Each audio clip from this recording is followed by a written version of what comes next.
राज्यभरामध्ये लक्षवेधी लढतीपैकी एक असलेल्या आणि हाय व्होल्टेज लढत मानल्या जाणाऱ्या माढा लोकसभा मतदारसंघाची मतदानाची प्रक्रिया जी आहे ती काल पार पडली आहे। 7 मेला जी मतदानाची प्रक्रिया पार पडल्यानंतरनं आता या माढा लोकसभेचा खासदार कोण होणार याबाबत अनेक तर्कवितर्क देखील लढवण्यास सुरुवात झालेली आहे।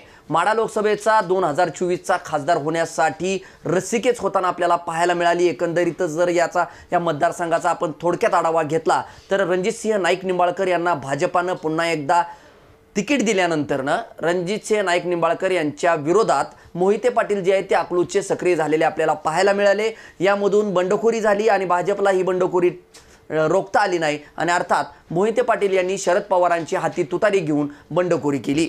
या दुहेरी सामन्यामध्ये वंचित बहुजन आघाडीच्या वतीने देखील रमेश बारसकर उतरल्याचं आपल्याला पाहायला मिळालं। एकंदरीत या तिरंगी लढतीमध्ये माढ्याचा खासदार होण्यासाठी जनतेने कोणाच्या पारड्यात कौल टाकला, नेमका माढ्याचा खासदार 2024 चा कोण असणार आहे। 2009 ला या मतदारसंघाची पुनर्रचना झाल्यानंतर शरद पवारांच्या नावाने आणि शरद पवारांनी निवडणूक लढवण्यानंतर माढा जो आहे तो चर्चेत आलेला मतदारसंघ होता। 2009 ते 2024 या मतदारसंघाची नेमकी काय स्थिती आहे सध्या आणि या माढा मतदारसंघामध्ये राष्ट्रवादीचा बालेकिल्ला असलेला 2019 मध्ये रणजितसिंह नाईक निंबाळकरांनी या मतदारसंघामध्ये कमळ फुलवलं होतं। 2024 ला या मतदारसंघामध्ये कमळ फुलणार, तुतारी वाजणार की वंचित बहुजन आघाडी या मतदारसंघामध्ये शिरकाव करणार हे देखील पाहणं तितकंच गरजेचं आहे। आपल्या समवेत या संदर्भात एक्झिट पोल घेण्यासाठी या मतदारसंघाचा खासदार कोण होणार आणि कसा होऊ शकतो त्याची काय कारण आहेत या संदर्भात चर्चा करण्यासाठी आपल्या समेत राजकीय विश्लेषक जे आहेत ते मोतीलाल सुतार आहेत।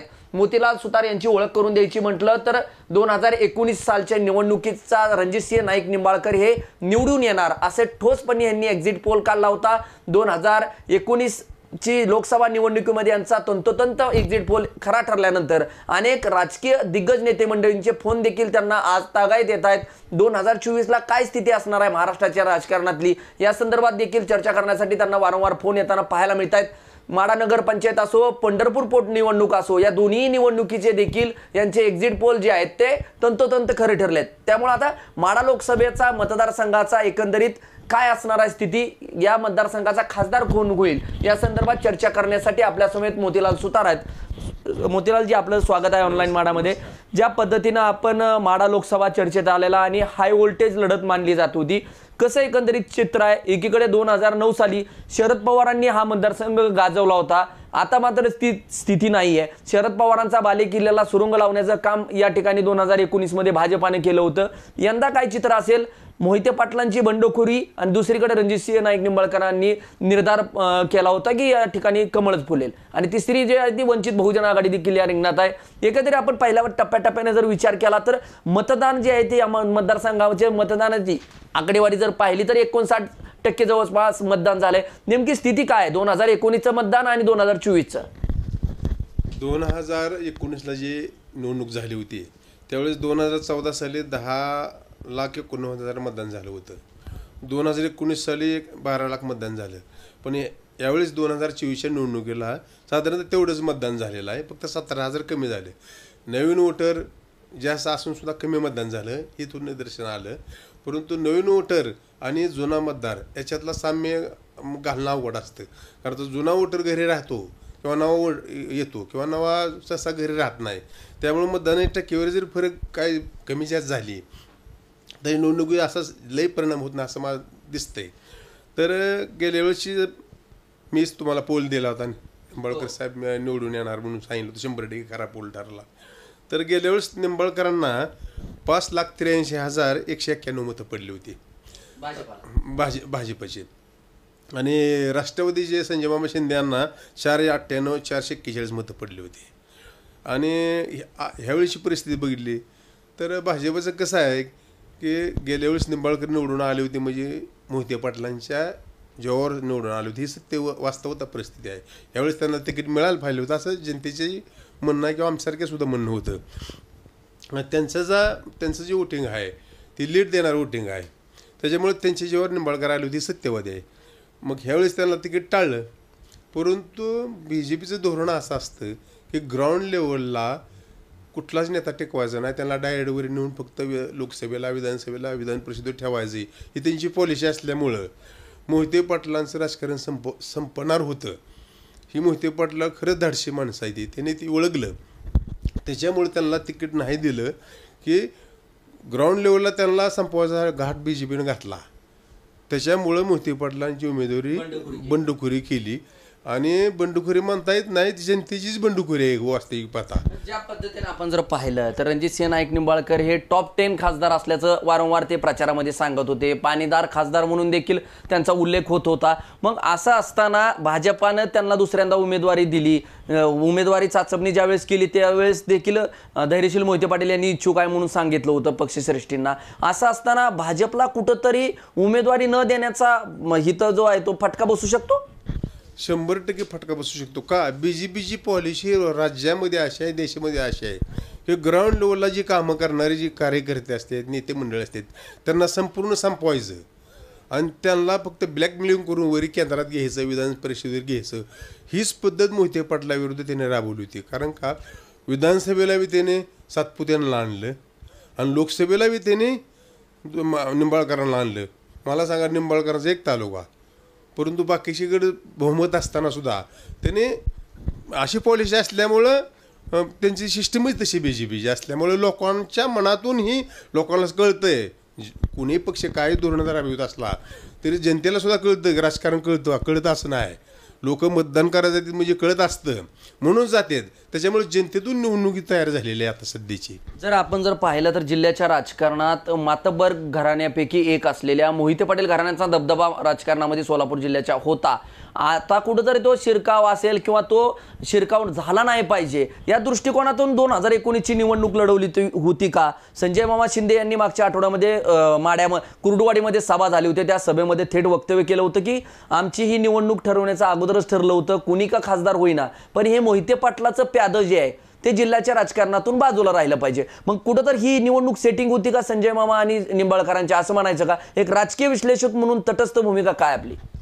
नक्कीच की शेवटी राजकारणामध्ये गटतट असतात.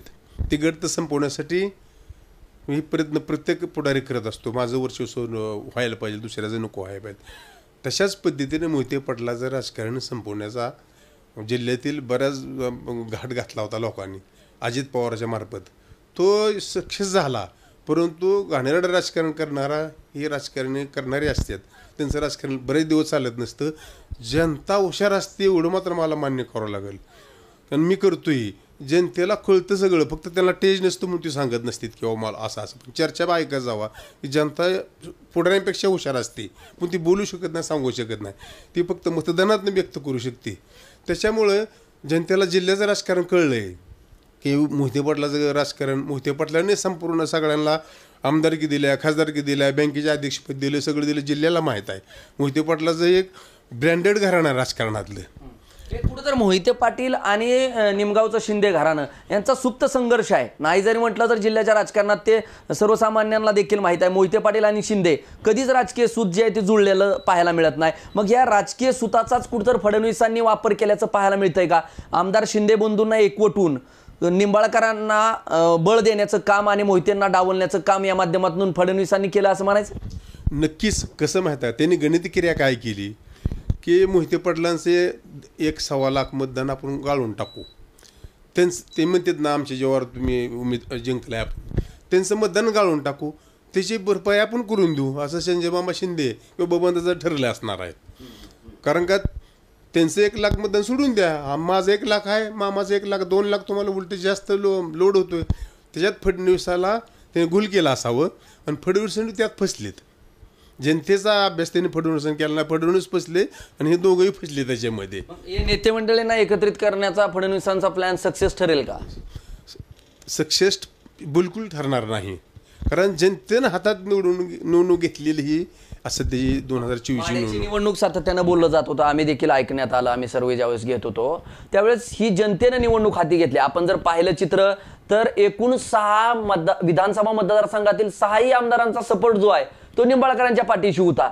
धैर्यशील मोहिते पाटलांच्या पाठीशी कुणी नव्हतं. उत्तम जानकरांनी पाठिंबा दिला, थेट ते राजकीय विरोधक असताना देखील त्यांनी पाठिंबा धैर्यशील मोहिते पाटलांना दिला. एकीकडे मोहिते पाटलांना बळ देण्याचं काम फक्त धैर्यशील उत्तम जानकर असतील आणि करमाळ्याचे नारायणआबा पाटील यांनी दिला थेट. पण दुसरीकडं 6 आमदार निंबाळकरांच्या पाठीशी होते. मग जानकर, नारायण पाटील असतील, धैर्यशील मोहिते पाटलांच्या पाठीशी उभा राहिले. इतर नेते मंडळी नसताना 6 आमदार त्यांच्या पाठीशी असताना निंबाळकरांच्या, हे कसं होऊ शकतं आणि काय गणित असू शकतं या निकालामधून? नाही, कसं आहे, मी तुम्हाला मागाशीच म्हणलो की जनता हा श्रेष्ठ आहे. जनतेला सगळं सर्व काय कळतं. विकास कोण केला, कोण करणार आहे, निंबाळकरांनं काय केलं, आणि त्यांची जी मोठ्या मोठ्या घोषणा, बोगस घोषणा आहेत त्या, अहो जनतेला कसं कळत नाही की आपण किती खोटं बोलतो, किती लोकांबरोबर तासाला 1000 कोटी रुपये आणलं, 500 कोटी आणलं, ही असली भाषा जी असते ही जनता एवढी खुळे आहे गाव. आणि परमार्थ, हिंदुत्व आणि राजकारण हे सांगड BJP घालते, म्हणून सगळं आता जनता जागृत झालेली आहे. परमार्थ, देवधर्म हा वेगळा विषय आहे. काँग्रेसवाल्यांनी काय देवधर्म कुठं टाकून दिलेत का? ते देवधर्म करतात, सकाळी पूजा करतात, आरशा करतात. हिंदुत्व आणि राजकारण ह्यातला गाठ घालण्याचा प्रयत्न करते, पण त्यात जनता हुशार आहे आणि जनतेला माहीत आहे कोणाचं राजकारण कसं आहे. ती त्या उद्देशातनं ही निवडणूक सध्या चालू आहे. सध्याची जनतेनं हातात घेतलेली निवडणूक आहे. हातात घेतलेली निवडणूक आहे. ज्या पद्धतीने आपण जर पाहिलं तर माढा विधानसभा मतदारसंघास न्याय जर आपण विचार केला तर एकीकडे विकासाचा पाणीदार खासदार म्हणून निंबाळकरांची ख्याती प्रचारामध्ये भरपूर दिसून आली. खऱ्या अर्थानं विचार जर केला तर हा प्रॉपर माढ्याचं ठिकाण जर विचार केला, लोकसभा मतदारसंघ माढा आहे, माढ्याचं नाव आहे, इथून जर विकासाचा विचार केला तर खऱ्या अर्थानं विकास झालाय म्हणता येईल आपल्याला माढ्याचा? तसा विचार केला तर कुणीही विकास केलेला नाही. मान्य शरद पवार साहेब आले इथं, ते म्हणले की माढ्याची बारामती करू, त्याने विकास केला नाही. संदीपन थोडा 7 पंचवर्ष होते, त्याने केला नाही. म्हणजे विकास विजयदादा 2014 होते, त्याने विकास केला नाही. परंतु सहानुभूती किंवा एक फक्त या ठिकाणी एक पासपोर्ट कार्यालय त्यांच्या माध्यमातून आलेच आम्ही ऐकलं, तेवढं झालंय. परंतु मोहिते पाटला कसे आहेत माहिती आहे का, कोणाचा प्रेम द्यायचं आहे पण कोणाचा घात करायचा नाही. त्यांची पॉलिसी राजकारणातली सुंदर आहे, त्यामुळे लोक त्यांना म्हणतात नाही विकास केला तर आपला माणूस आहे, हक्काचा माणूस आहे. ह्या दृष्टिकोनातून मोहिते पाटलांना पाहतात सगळं. मागच्या निवडणुकीचा विचार जर केला तर राजकीय शत्रू जे होते ते मित्र झालेत, शत्रू होते ते मित्र जे आहेत ते शत्रू झालेत. आपण जर उदाहरण पाहिलं तर संजय मामा शिंदे जे आहेत ते 2019ला निंबाळकरांच्या विरोधात होते, मात्र तेच आज त्यांच्या प्रचाराच्या स्टेजवर आपल्याला दिसून आले. दुसरीकडे आमदार बबनराव शिंदे जे आहेत ते आणि शिवसेनेचे नेते असलेले प्राध्यापक शिवाजीराव सावंत हे देखील विरोधक आहेत, राजकीय विरोधक आहेत, प्रबळ विरोधक आहेत. एकमेकांचे राजकीय मोठे गट आहेत माढा तालुक्यामध्ये. हे जर पाहिले आपण तर दोन्ही विरोधकांना एकजूट करण्याचं काम फडणवीसांनी केलं. या एकजुटीचं बळ जे आहे ते माढा विधानसभा मतदारसंघामधून यांचं मिळेल का दुसरीकडे संजय पाटील घाटणेकर असतील, संजय कोकाटे असतील, माढ्याचे माजी आमदार तानाजीराव साठे असतील, दादसाहेब साठे असतील, नगराध्यक्ष मिनल साठे असतील, हे देखील धैर्यशील मोहिते पाटलांच्या प्रचारामध्ये सक्रिय आपल्याला पाहायला मिळाले. हे कुणाचं बळ माढा विधानसभा मतदारसंघातून कुणाच्या पक्षाला इथून लीड जाईल, काय विश्लेषण असेल माढा विधानसभा मतदारसंघात? नाही, तसं पाहिलं तर बरं का, जनता श्रेष्ठ समजूनच बोलतो मी की लीड हे आज संजय मामा शिंदे असतील, बबनदादा असतील, तरी त्यांचे मतदारसुद्धा ऐकायला तयार नाहीत. आणि सुरुवातीपासून तुतारी लोकांनीच प्रसिद्ध तुतारी केलेली आहे. त्यामुळं वातावरण निर्मिती पाहिली महाराष्ट्र राज्यात. मी महाराष्ट्र राज्याचा अभ्यास करतोय आणि महाराष्ट्र राज्यात मी पोल दिलेला आहे. त्याच्यामुळे मी सर्वसमावेशक अभ्यास करून सांगतो की महाराष्ट्रात जे वातावरण जे आहे ते मान्य शरद पवार साहेबांमुळे आहे. कुठं तर सहानुभूती आहे असं म्हणायचं? सहानुभूती शरद पवारांविषयी, उद्धव ठाकरेंविषयी? सहानुभूती 100% उद्धव साहेबांची आहे खरं म्हणलं तर. की भारतीय जनता पार्टीने जे खोटं बोलून मग काहीतरी आरोप करून, खोटीनारे आरोप करून ज्यांच्यावर आरोप करायचा त्यांना पण आत घ्यायचं, पक्षात घ्यायचं, ही जनतेला पटलेलं नाही. आणि ही पॉलिसी जनतेला पटलेली नसल्यामुळं आणि महागाई बरेच मुद्दे ते काय सांगू शकत नाही. अशा ह्या गोष्टीमुळं खरं म्हणलं तर भारतीय जनता पार्टीचं जी काय खरी किंमत होती ती संपलेली आहे आता. आणि दिल्लीपासून माणसं विचार करते, दिल्लीचा सुद्धा अभ्यास माणसं करायला लागली, ते दिल्लीचं बोलते, ती दिल्लीपासून राज्य सोडून द्या इतका अभ्यास लोक करतात. त्यामुळे जनतेने निवडणूक हातात घेतलेली आहे. आणि ह्याच्यामध्ये उद्धवसाहेब म्हणजे लोकांचा राग आहे BJPवर. का राग आहे? तुम्ही लोकशाही पद्धतीने निवडणूक जिंका आणि 100% तुम्ही राज्य करा. भारतीय जनता पार्टीला राज्य करायला आपण का नको म्हणायचं नाही. पण त्याने जी का अनिती चालवलेली आहे, ही लोकशाही संपवायला लागली, ती हुकुमशाहीनं सगळं माणसं घेते ती. आणि तसा पक्ष चालवणं जनतेला पटत नाही. शेवटी भारत देशाला ह्या पुरोगामी विचारानं स्वातंत्र्य दिलेलं आहे. त्याच लोकांचा आपण म्हणजे उपजात जात आहे किंवा आपण मुलं आहे त्यांचीच आहे म्हणून भारत देशात पुरोगामी विचार चालणार आहे, हुकुमशाही चालत नाही. हुकुमशाही विचार BJPचे असल्यामुळं आणि घटनेची सुद्धा ते पायमल्ली करत आहेत. ह्या गोष्टीमुळं BJPवर लोक नाराज आहेत. आणि उद्धव साहेबांना जे त्रास दिला काय त्या लोकांसाठी लोक अतिशय प्रेमानं उद्धव साहेबांबरोबर सहानुभूती निर्माण करतात. उद्धव साहेबांची खरी सहानुभूती आहे. आणि शिवसेनेमुळं उद्धव साहेबामुळं ह्या महाराष्ट्राचं परिवर्तन होणार आहे. कारण का महाविकास आघाडी 3 पक्षांची झालेली आहे. 3 पक्षाची ताकद एवढी आहे की भारतीय जनता पार्टीकडे आज 200 आमदार आहेत.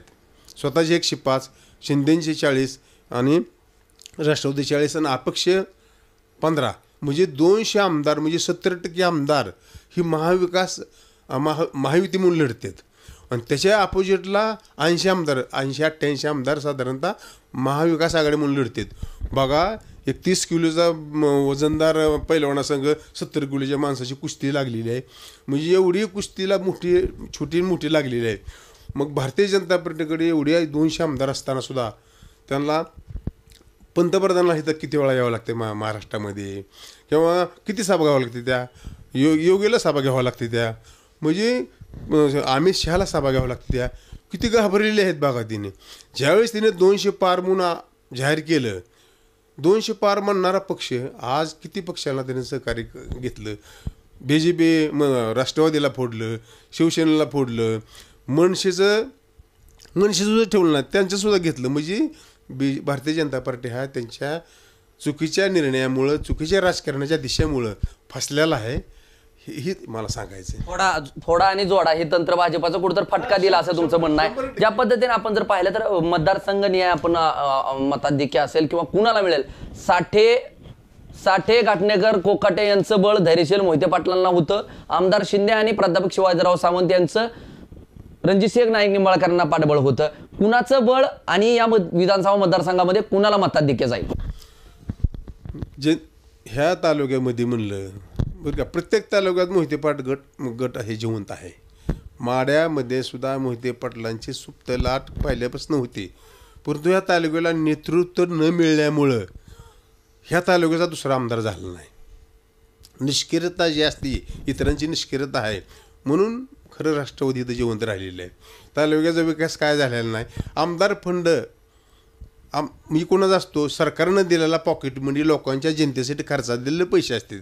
त्या पैशातनं कुठे एखादं मंदिरात छत टाक, एखादी खोली बांध, पत्र्या टाक हा विकास नसतो. आमदाराचं काम 3 आहे. आमदार फंड गव्हर्नमेंटनं दिलेला फंड असतो त्याचं तुकडं करून वाटणे म्हणजे विकास नाही.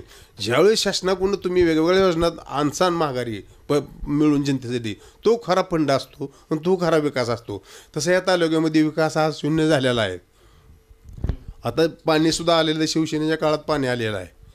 म्हणजे विकासाचं ध्येय अजून ह्या तालुक्याचं पूर्ण झालं नाही. टार्गेटच पूर्ण झालेलं नाही असं म्हणतोय मी. तर कुणाला या ठिकाणाहून वंचित बहुजन आघाडी येईल, तुतारी येईल का कमळ येईल, कुणाला मताधिक्य भेटेल? 100% माझ्या अभ्यासानुसार किंवा सगळं माझी काय रीडिंग करतो माझा अभ्यास जे आहे की त्यानुसार 100% म्हणजे 100% तुतारीला इथं लीड मिळणार आहे. माडा विधानसभा विचार जर केला तर आपण आमदार बबनराव शिंदे यांचे बंधू या ठिकाणी होते. त्यांना 6,000 जवळपास 6,000 मताधिक्य या ठिकाणी मिळलं होतं. आणि यंदा तर तुम्ही सांगता आमदार शिंदे एकवटलेले असताना राजकीय विरोधक जे आहेत प्रबळ ते सावंत देखील आहेत. असं असताना देखील मताधिक्य मिळणार नाही असा आपला दावा. फक्त बघा माझ्याकडे आकडेवारी आहे. फलटणमध्ये फक्त 12,906 मताचा लीड मिळणार फक्त तुमच्या ह्याला भारतीय जनता पार्टीला कमळाला. माड्यातून आपण सांगताय की मताधिक्य हे तुतारीला मिळेल. हो. आपण फक्त साइड बाय साइड जाऊ. आपण जर दुसऱ्या ठिकाणी विचार केला तर करमाळ्याचे आमदार संजय मामा शिंदे विधानसभेचे आमदार आहेत त्या मतदारसंघाचे. तिथं ट्विस्ट काढला. रश्मी बागल आहेत ते भाजपामध्ये गेल्या आणि दुसरीकडे नारायण आबा पाटील जे आहेत ते मोहिते पाटलांचे समर्थक आहेत पहिल्यापासूनच. त्यांनी देखील हाती तुतारी घेतली. पण या मतदारसंघाचं चित्र काय असेल आणि कुणाला मताधिक्य जाईल? नारायण आबा पाटील तुमच्या मोहिते पाटलांकडेच आहेत बरं का. पण त्यांचं मतदार फिक्स असतं. बागलताईंना त्यांच्या तालुक्यातला टक्का बघितला तर किती 35,000 मध्ये त्यांना आहेत. आम्ही अभ्यास केलेला असतो ती पूर्ण सूक्ष्म अभ्यास केलेला असतो. तुम्ही माणसं गेली म्हणजे का मतं गेली नाही ती किंवा माणसावर मतदान नाही आमचं कॅल्क्युलेशन वेगळं आहे त्याचं. त्यामुळं बागेलताई गेल्या, मामा गेले, तर तुम्ही मामाचं मूळ मतदान शोधलं पाहिजे किती आहे ते. त्यात माढा तालुक्यातलं किती 26,000 मतदान मामाला फक्त पडतं, पण बाकीचं मतदान करमाळा तालुक्यातलं आहे. मग तिथं जैन जगतापाचं मतदान किती आहे, ते मामाला किती जातं, हे सगळं आमच्याकडे कॅल्क्युलेशन सगळे असतात. त्याच्यामुळं काय झालं तर करमाळ्यातून 40,000 लीड मी काढला आहे, तुम्हाला 2 मिनिट सांगतो. माडा पण आकडेवारी सांगा आणि करमाळ्यात पण सांगा. करमाळ्यात ना बघा, मी संपूर्ण म्हणजे मताचे सांगतो सगळं किती मतं पडेल ते, का लेट सांगायचं फक्त. सांगा ना. करमाळा तालुक्यात तुमच्या तुतारीला 1,04,039 मतं पडणार. करमाळा तालुक्यात करमाळा भारतीय जनता पार्टीला 63,805 मतं फक्त पडणार. आमचे कॅल्क्युलेशन सांगताय. वंचितला 2798, इतर 4214, असं 1,74,856 पोलिंग झालं. 40,234 मताचा लीड करमाळा तालुक्यात तुतारीला पडणार आहे. तुतारीला माढा विधानसभेत 1,03,728 मतं तुतारीला जाणार. भाजपला 92,883 मतं बघ.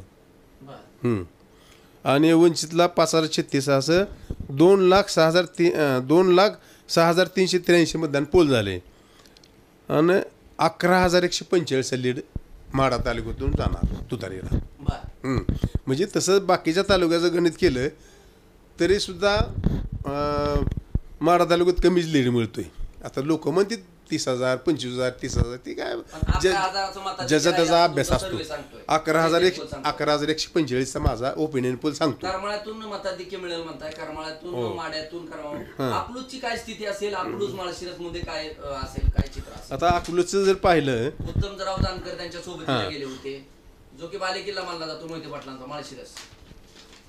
फडणवीसांनी तेथील उत्तमराव जानकरांचे समर्थक असतील, धनगर समाजाचे नेते देखील आपल्याकडे खेचण्याचा प्रयत्न केला होता. त्याचा काय ह्याच्यात इफेक्ट होईल का? आता कसं आहे माहिती आहे का, सूक्ष्म अभ्यास कसा असतो की जानकर आहेत, जानकर सेपरेट विधानसभेला लढायला गेलो त्यांना लाख मतं पडते ती, म्हणून स्वतःसाठी लाख मतं पडणं आणि दुसऱ्याला देण्यासाठी हा नेहमी फरक असतो. स्वतः 100 घेतले, दुसऱ्यासाठी 50 देऊ शकत असतो मतं. पण जानकरांची मतं किती आहे ती तिथं मूळ, इतर विरोधकांची किती आहे ती मोहिते पाटलांच्या विरोधकाची, तर जानकरांची तिथं मतं स्वतःच्या वैयक्तिक क्रिएटची 19,000 फक्त मतं आहेत. 19,000 फक्त आहेत. परंतु उभा राहिल्यावर दुरंगीमध्ये काय होतं, सगळे सपोर्ट करते म्हणून ती मतं वाटते, पण ती मतं वेगवेगळ्या तऱ्हेने जात असते. म्हणजे हे गणित असतं. तर मोहिते पाटला माळशिरसची परिस्थिती सांगतो मला की 1,34,895 मतं तुतारीला पडणार माळशिरसमध्ये, बरं का. आणि 45,270 मतं भारतीय जनता पार्टीला पडणारच तिथं, कारण जुनी भारतीय जनता पार्टीचे कार्यकर्ते तिथं आहेत. लक्षात ठेवा. पडणार 100% पडणार. BJPला भारतीय जनता पार्टीला 45,270 मतं पडणारच तिथं. हां, कसली परिस्थिती. आणि मोहिते पाटलांच्या बालेकिल्ल्यात देखील भाजप चांगलं चालणार आहे, कारण का 30 साधारण 25-26 हजार मतदानचं तिथं BJPचं मतदानच आहे तिथं. पुन्हा धवलसिंग मोहिते पाटलामुळं तिथं त्यांच्यामुळं 5-6 हजार मताचा असा 5-7 हजार मतं त्यांचा तिथं फरक पडणार आहे. आणि अंतर्गत जी विरोध असतो. दुसरा पण असा विषय झाला होता की वारंवार मागील अनेक वर्षापासून तुम्ही आम्हाला मोहिते पाटलांशी लढा असतो ना, आणि दुसरीकडे तुम्ही तेच जानकर मोहिते पाटलांच्या शेजारी, हेही न पटणारे काही मतदार 100% त्याच्यातच कॅल्क्युलेशन आमचं असतं. किंवा मला मत देतो मी त्यांच्या संग विरोध करतो म्हणून तुला मत देतो, तू तिकडे गेला की ते मतदान फिरत असते. ही सत्य आहे 100%. हो, तुम्ही असले तर सांगा, आम्हाला दुसरं सांगू नका. ही पद्धत बऱ्याच मतदारसंघात. त्याच्यामध्ये त्यांचं 15-20 हजार मतदान जाणार आहे जानकरांचं, म्हणजे BJPला जाणार आहे. म्हणजे तो फटका सुद्धा त्यांना मोहिते पाटलांना बसतोय. आता गेल्या वेळेस मीच 1,05,000 लीड मीच काढून दिलं तुम्हाला. मोहिते निंबाळकरांना 1,05,000 लीड मोहिते पाटलांनी सांगितलं असलं तर मी लीड काढून दिलं ती तुमच्या मुलाखती सांगितलं होतं. तर आज सुद्धा त्यांचा लीड बरं का, माळशिरसचा लीड बरं का की 4.37% मतदान ह्यावेळेस त्यांचं गेल्या वेळेसपेक्षा कमी झालेलं आहे. हा, कमी झालं 4.37%. मग त्याच्यामुळे थोडा त्यांना फटका बसतोय मोहिते पाटलांना. पण तरी सुद्धा 89,625 लीड फक्त पडतो तिथं. 89,000. हां 89,000 फक्त. वास्तविक पाहता तर विचार जर केला तर तिथनं जास्त मताधिक्य मिळणं अपेक्षित आहे. नाही मतदान टक्केवारी तीच आहे. हां कसं असतं नवीन मतदार वाढतो आणि जुना मतदार असतो. मग काय वेळेस काय होतं जुना मतदार घरी थांबतो. मग तो कोणाचा आहे ते आपण सांगू शकत नसतो. बरोबर, तो तटस्थ तटस्थ असतो किंवा काय ते सांगू शकत नाही. नवीन मतदार कोणाला वोटिंग करतो तर ती बी सांगू शकत नाही आपण. थोडासा बेस असतो त्याला सोडून द्या. मग मतदान तेवढंच झालंय म्हणजे गेल्या वेळेस ती साधारणतः 17,000चा फरक जर असला तर तेवढंच मतदान झाले. परंतु 89,000चाच लीड ह्यावेळेस त्यांना दिसणार असं माझा 89,625 लीड मोहिते पाटलांना दिसणार. काय झाडी काय डोंगर या डायलॉगच्या माध्यमातून शिंदे गटात गेलेले सांगोल्याचे आमदार जे की आपण प्रचारात म्हणून देखील मोहिते पाटलांवर तोप टाकताना पाहायला मिळालेले शहाजीबापू पाटील यांनी देखील म्हटलं की मला कमी लीड द्या पण या ठिकाणी निंबाळकरांना सर्वाधिक मतं द्या असं देखील आवाहन केलं होतं. सांगोल्यात काय चित्र असेल. एकीकडे शेकापचा बालेकिल्ला असलेला शहाजीबापूंनी गत निवडणुकीमध्ये खेचून आणला होता. त्याच ठिकाणची सध्याची परिस्थिती यंदाच्या निवडणुकीतली काय समोर येईल निकालानंतर. काही झालं तर शेवटी गणपतराव देशमुख आबांना मानणारी जनता तिथून कधी सुद्धा हलत नाही. ते आबा म्हणजे जातीवादी म्हणून नाही ते परंतु तिथला विकासाला मान्यता देणारी माणसं तिथं मतदार आहे. तो मतदार आबापासून किंवा गणपतराव आबाच्या पार्टीपासून हलणार नाही. तिथं त्यांचे काही गेले ते 1,00,000 मतं तिथं आहेत. आणि शहाजीबापूची जर असली बरं का आणि दुसरीकडे त्याच असलेले दीप जे आहेत जिल्हाध्यक्ष जे आहेत तर दीपक आबा साळुंखे पाटील त्यांचं देखील पाठबळ जे ते यांना आलं होतं शहाजीबापू पाटलांना. मग कुठेतरी महायुतीचा देखील 2 आणि एकीकडे शेकाप कुणाला मतात देखील आहे. मतात देखील बरं का जरी किती नेत्यांची नावं घेतली तर त्या नेत्यामागं काय किंमत आहे जनताला माहीत असतो. त्याच्यामुळे आपण उगं कापडं घातली पांढरे गाडीत बसलं एखाद्या पुढऱ्यासंग फिरलो म्हणजे काय मतं आली काय. जनता ही खरंच श्रेष्ठ आहे. जनतेला माझं सलाम आहे बघा. जनता ओळखत असती. मग किती जरी पुढारी असले तरी जनता ओळखती. तर जनता सत्याच्या मागे शोध घेत असते नेहमी. शेवटी महाराष्ट्र किंवा देश आपला पुरोगम विचाराचा संतांची भूमी आहे. सत्य माणसाला कधी डावलत नसतं लक्षात ठेवा. संध्याकाळ झोपताना सुद्धा तो सत्य शोधत असतो. त्याच्यामुळं लोकशाहीमध्ये सुद्धा सत्य शोधावं लागतं. त्या शोधलेल्या सत्यातूनच मी बोलतोय की गणपतराव आबाच्या पाठीमागे जनता आहे. ते बघा आबाच्या मागं थोडी असते 7,000-10,000 मतदान असते ती त्यातले बी अनंत विचारधारेची मत असतात. त्यामुळे तिथं आणि बापूंची चेष्टा मस्करी किंवा विकासाचे खोट्या गप्पा आणणे थप्पा आणणे माणसाला हसवणे हे लोकाला आता राहिलेलं नाही. त्याची म्हणजे किंमत नसते आता. कॉमेडी फक्त तेवढ्यापुरतं हसणारी टवाळखोर पोरं असते शिट्ट्या मारते ती. परंतु विकासाचं ध्येय धोरण काय विकासाचे विजन काय ह्या माणूस जनता संपूर्ण शोधत असते. त्या शोधलेल्या ह्याच्यातूनच उमेदवारी निर्माण झाली असती. तर काही केलं तर तिथं साधारणतः सांगोल्याची परिस्थिती बघा 98,687 मतं तुतारीला पडणार म्हणजे साधारणतः 1,00,000च्या आसपास.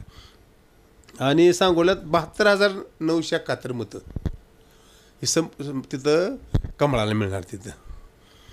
आणि तिथं लीड बघा 20,000 लीड बघा. सांगोल्याचं लीड सांगायला म्हणलं तर 25,716 मताचं लीड पडणार तिथं.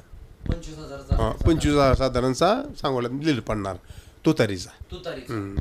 आपण जर दुसरीकडे गेलं तर निंबाळकरांचा भाग असलेला मानखटाव असेल फलटणमध्ये असेल काय स्थिती असेल. रामराजे नाईक निंबाळकर हे देखील तटस्थ होते. काही देखील मागच्या निवडणुकीत 2019चा विचार जर केला तर रामराजे तेव्हा देखील रणजितसिंह निंबाळकरांच्या पाठीशी नव्हते तरी देखील त्यांना मताधिक्य तिथून मिळालं होतं की प्रॉपर उमेदवार म्हणून मिळाले असेल. यंदा देखील त्या भागात कामं झालेत. पाण्याच्या योजना देखील निंबाळकरांनी आणलेल्या आहेत वेगवेगळ्या. रेल्वेचे प्रकल्प देखील आणलेत. नवीन रेल्वे गाड्या देखील सुरू केलेत. मानखटावचे आमदार असलेले दीपक चव्हाण जे आहेत ते फलटणचे आमदार आहेत. ते देखील फक्त रणजितसिंह नाईक निंबाळकरांकडे नव्हते तटस्थ होते. रामराजेंचे समर्थक आहेत ते. दुसरीकडे मानखटावचे जयकुमार गोरे देखील निंबाळकरांच्या पाठीशी कायम राहिले होते. या 2 मतदारसंघातलं चित्र काय असेल आणि कुणाला मताधिक्य जाईल.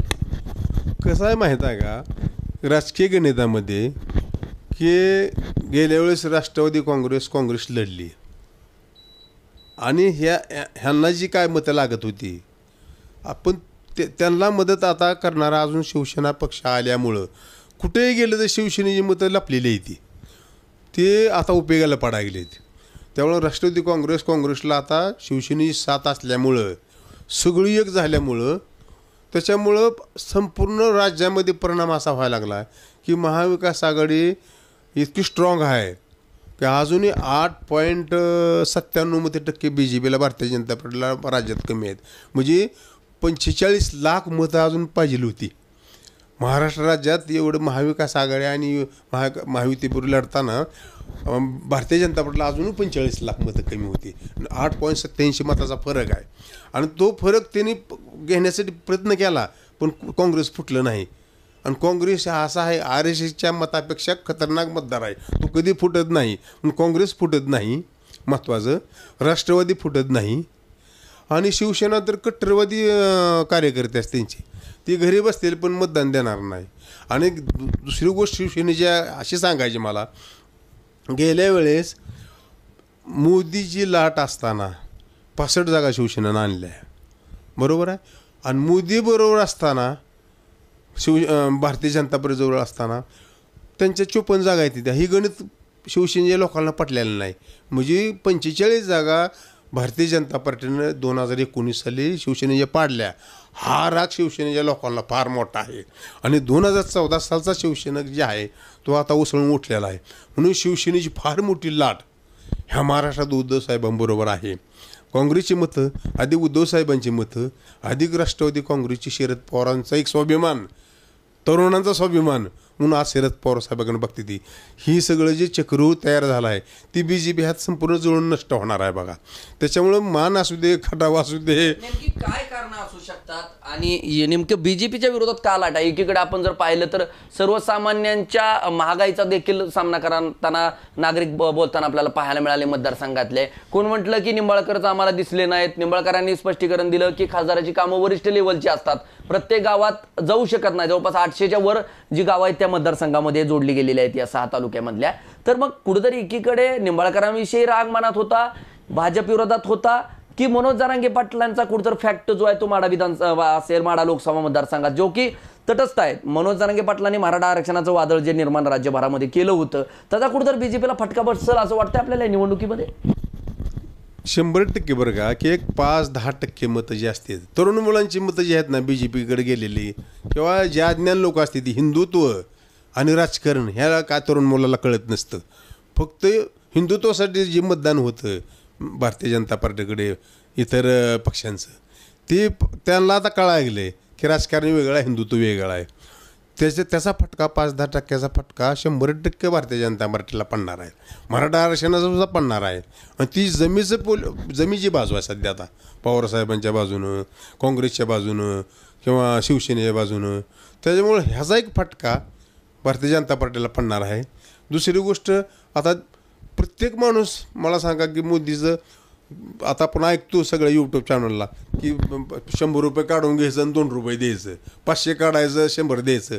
ही जी पॉलिसी त्यांची आहे की त्या पॉलिसी सगळ्याला जनतेला समजलेली आहे. राजकारण बी तेवढंच जनतेला समजलं आहे आणि महागाई बी तेवढीच कशी ह्यांनी वाढवली आहे संपलं. मला सांगा 5,000 रुपये कमवणारा माणूससुद्धा 200 रुपये बँकेत, 500 रुपये बँकेत सेव्हिंग करायचा. पण आज 50,000 असलं तरी 1 रुपये सेव्हिंग कुणा जनतेला होणार. एवढी महागाई वाढलेली आहे. त्या महागाईचा फटका 100% जनतेच्या मनात रोष आहे त्याचा. शेतकऱ्यांना देखील 6,000 रुपये देण्याचं काम मोदींकडून झालंय. कसं बघताय तुम्ही त्याच्यावर? कसं आहे माहिती आहे का, मला सांगा प्रत्येक शेतकरी आज 5-10 एकर जमीन त्याची असते. त्याला म्हणजे त्याला टॅक्स नाही म्हणून त्याला किती लोबाडायचं. त्यानं वर्षभर काम करायचं, कष्ट करायचं आणि बाजारपेठेत माल नेल्यावर मला सांगा त्याची पट्टी त्याची व्यवस्था आली नाही तर त्याचा पैसा जनतेत फिरला तरच सगळ्या समाजाला त्याचं 2 घास मिळले जातात. शेतकऱ्याला 2 पैसे मिळले पाहिजे. पण कसे मिळले पाहिजे की लय जास्त महागाई न करून थोडं समतोल झाला पाहिजे. शेतकऱ्याला 2 पिकं तर 100% हाताला लागले पाहिजे. हो 5 पिकं केली तिनं 2 पिकं केली तर त्याचं सगळं संतुलन सगळं भागलं जातं. मग शेतकऱ्याला तुम्ही किती मारता. हा 2014 सालचेच भाव आज तुम्ही देता त्यांना चुकीचं आहे. मग जर त्यांना भाव दिला तर महागाई वाढेल ही बी खरं आहे. परंतु कुठंतरी बेस्ट ठेवला पाहिजे किंवा ही भारतीय जनता पार्टीला अजून समजणं आहे त्या गोष्टीचा. त्याच्यामुळे शेतकऱ्यांचाही बी फार मोठा रोष आहे निवडणुकीवर पडणार आहे. मराठा आरक्षणाचा थोडा पडणार आहे. पुन्हा पेट्रोल किती होतं किती सगळं महागाय, गॅस सिलेंडर असेल. नुकताच फक्त गॅसबद्दल सांगायचं एवढ्यांना महिलांना गॅस दिला पण गॅस दिला म्हणा, पण ते गॅस किती रुपयाचा, किती किती बजेट गेलं काय मग कोणी सांगतंय का? आणि 6,000 रुपये दिलं म्हणजे किती? अहो 5 रुपयात तांबाची पुडी असते दररोज दररोज 2 पुड्या म्हणलं शेतकरी मित्र बसलेले असते बांधावर त्यांना 2 पुड्या पुरत नाही त्या 25 रुपये तांबूल त्यांना शेतकऱ्यांना लागतात.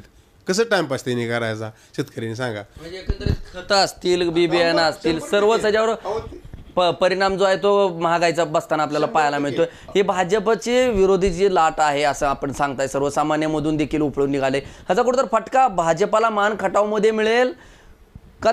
कसं होईल का? तिथं देखील तुतारीचा प्रभाव दिसेल? कसं आहे फलटण म्हणजे कसं आहे? फलटणमध्ये थोडा त्यांचा 12,000चा मेल लीड म्हणजे निघालाच तिथं 12,000 13,000 मताचा फलटणमध्ये तिथं शेवटी स्थानिक उमेदवार आहे. थोडं त्यांचे ते नोकरदार पोरं लागलेली असते, ती स्थानिक कारखाना असतो त्यांचा, त्याच्यामुळं थोडंसं असतंच कोणालाही स्वाभिमान आपल्या तालुक्याचा मान खटवायचा. तर 86,714 मतं फलटणला तुतारीला पडतील आणि भारतीय जनता पार्टीला 99,620 ही साधारण 1 लाखापर्यंत त्यांना कमळाला मतं पडतील फलटणमध्ये. आणि एकंदरीत 12,906 मताचा लीड तिथं तुतारीवर होईल असं माझं फलटणमध्ये. 12,906 मताचा लीड म्हणजे तुतारीवर पडेल भारतीय जनता पार्टीचा तिथं मत. हां, जरी गोरे असले तर शेखर गोरे वगैरे जी माणसं आहेत ती सध्या आता विरोधात आहे ती, आणि त्यांच्यामुळं लीड तिथं वाढा लागला तिथं म्हणजे तुतारीचा. तिथं मात्र लीड पडतोय तिथं बघा.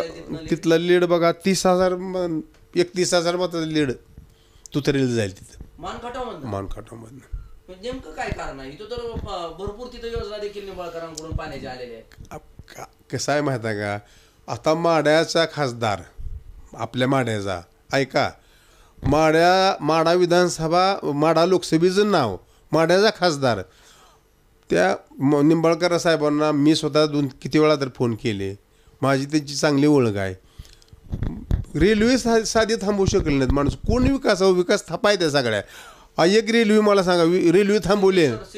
अहो रेल्वे मला सांगा, जाताना बसायचं सिद्धेश्वरमध्ये, कुठं पोचायचं मुंबईला, येताना काय करायचं, माड्यात आली रेल्वे तिथून उड्या टाकून खाली उतरायचं.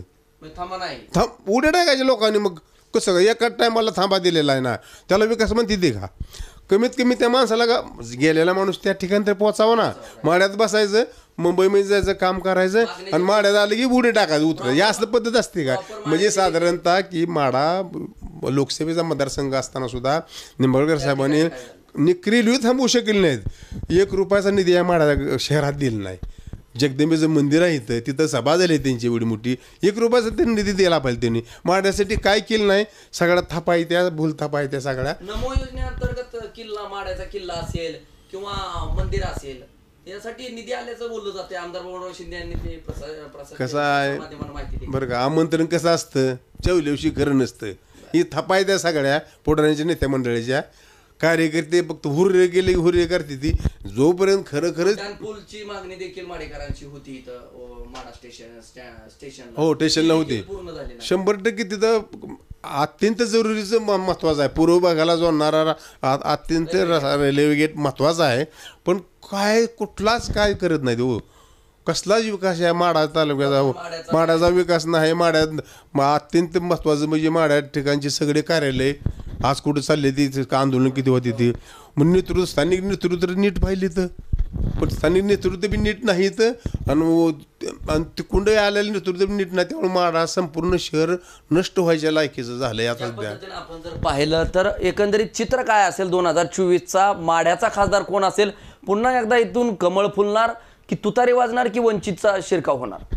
1000% सांगतो तुम्हाला की 100% तुतारी वाजणार आहे. इथं काय विश्लेषण आहे एकंदरीत? किती मताधिक्य मिळेल आणि काय एकंदरीत तुमचा एकत्रित बघा मतदान राष्ट्रवादीच्या धैर्यशील मोहिते पाटलांना इथून 1,84,771 मतं. लमसम म्हणजे काय थोडा इकडे फरक होत असतो. शेवटी साधारण 1,84,000 मतदार. पण इतका आत्मविश्वासानं सांगता तुम्ही की 1000% इथं तुतारीची येणार, काय लॉजिक आहे? ना लॉजिक म्हणजे जनतेनं हातात निवडून घेतल्यावर काय लागत ना हो. मला सांगा की ग्रामपंचायतीची निवडणूक जशी असती त्या लेवलचं मत आज चळवळ झालेली आहे. मनातून उत्स्फूर्त मिळेल. विधानसभेचे निवडणूक वेगळी असती, पंचायत समितीची वेगळी असती, ग्रामपंचायतीची किती आपण फाईटमध्ये असते बघतो तशा पद्धतीनं लोक बोलत होती. आणि कुणी का उमेदवार असताना लोकांना उमेदवार सुद्धा पडलेला नव्हता. आता उमेदवार चांगला आहे त्याच्याबद्दल सोडून द्या, पण आता मानसिकता लोकांची अशी आहे काय झालं तर BJPला गाडायचं, ही मानसिकता लोकांची निर्माण झालेली आहे. आणि ती मानसिकता त्याला कुणी जाऊ शकत नाही. त्या लोकांना आता पैसे लागत नाही तर काय लागत नाही. आता सभा देखील इथं पंतप्रधान नरेंद्र मोदींच्या असतील, शरद पवारांच्या देखील 6 तालुक्यामध्ये सभा झाल्या होत्या. शरद पवार, देवेंद्र फडणवीस, नितीन गडकरी या बड्या दिग्गज नेते मंडळींच्या देखील सभा झाल्या होत्या. या सभांचा आणि मोदींच्या सभेंचा वगैरे कुठं काही इफेक्ट पडेल या माढा लोकसभा मतदारसंघावर, की जेणेकरून पुन्हा एकदा या मतदारसंघात कमळच फुलेल? विधानसभेचं पोलिंग आणि लोकसभेचं पोलिंग नेहमी वेगळं दिसतं. तर विधानसभेच्या टक्केवारीमध्ये 5% मतदान मोदी साहेबांना जात होतं पहिलं. म्हणजे कॅल्क्युलेशन तसं आहे की 5% मतदान मोदी साहेबांना द्यायचं. तो इफेक्ट 50-50 हजार मताचा प्रत्येक मतदारसंघात विधानसभेच्या पडायचा आणि तसा लोड लोकसभेला होऊन तिथलं शीट लागत होतं. ह्यावेळेस मोदी साहेबांना कुणीसुद्धा बघत नाहीत, त्यांची भाषणं कोण ऐकत नाहीत. नितीन गडकरी गर्दी तर भरपूर झाले होते, सोलापूर असेल, माडा असेल. अहो आपण बघतो की पैसे देऊन गर्दी गोळा करतात ती. आता 200 दे 500 दे, ती व्हिडिओ बघतोय आपण. कसं खोटे आहेत का सांगा, त्यांच्या खुर्च्या रिकामी दिसते त्या. लोकांना आता BJPला संपवायचं आहे आणि लोकशाहीचं संरक्षण करायचं आहे, ही लोकांची सध्याची मानसिकता आहे सध्याची ह्या निवडणुकी.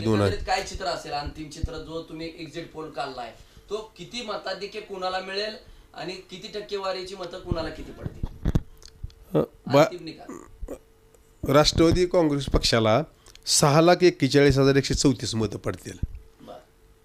भारतीय जनता पार्टीला 4,56,363 मतं पडतील. हां, आणि वंचितला 27,000-28,000 मतं पडेल तिथं लोकसभा मतदारसंघात. एकूण पोलिंग झाले 1,19,190 मतं पोलिंग झाले. संपूर्ण पोलिंग झालेलं सगळं आपल्या ह्याच्या माढा लोकसभा मतदारसंघाचं. म्हणजे एकंदरीत संपूर्ण लीड 1,84,000 म्हणजे 1,97,777 मताचा लीड पडतो. पण त्यातनं 12,000 त्यांची वजा करावं लागतील ना तिथली मानकड. तर 1,84,771 मतानं धैर्यशील भैया मोहिते पाटलांचा विजय होईल 100%. 1,84,000 1,84,771 मतानं मोहिते पाटलांचा तुतारीचा विजय. की मोहिते पाटलांनी गत निवडणुकीत जवळपास 85,000चं मताधिक्य देणारे मोहिते पाटील स्वतः 1,84,000 मताधिक्य घेऊ शकतात. काय प्रमुख काय 3 कारणं असतील? ना तालुक्यातलं संपूर्ण तालुक्यातलंच मतदार आलेला आहे ना, म्हणजे आकडेवारीच आहे संपूर्ण तालुक्यातली 6 तालुक्यातली. एवढी सहानुभूती शरद पवारांना, महाविकास आघाडीला आणि तिसरीकडे मोहिते पाटलांना मिळेल? मला सांगा की तुम्हाला अगोदर सांगितलं 200 आमदार महायुतीकडून लढतात. त्यांची बाजू महायुतीची 200 आमदारांची बाजू आहे आणि महाविकास आघाडीकडे 88-87 काय आमदार आहेत. मग एवढी जर ताकद कमी जास्त होत असली तर जनता मोदी साहेबांना इथे यायची परिस्थिती का पडली महाराष्ट्र राज्यामध्ये? लोकांनाच पटलेलं नाही ना BJP सरकारी, हुकुमशाही पटलेली नाही. BJPविषयी कोणाचा म्हणजे दोष नाही, त्यांची हुकुमशाही आहे, तानाशी आहे किंवा भ्रष्टाचारी मनाचं भ्रष्टाचाराला आत घ्यायचं, याच्यामुळं जनतेनं विचार केलेला आहे आणि तीच त्यांना BJPला जड चाललंय.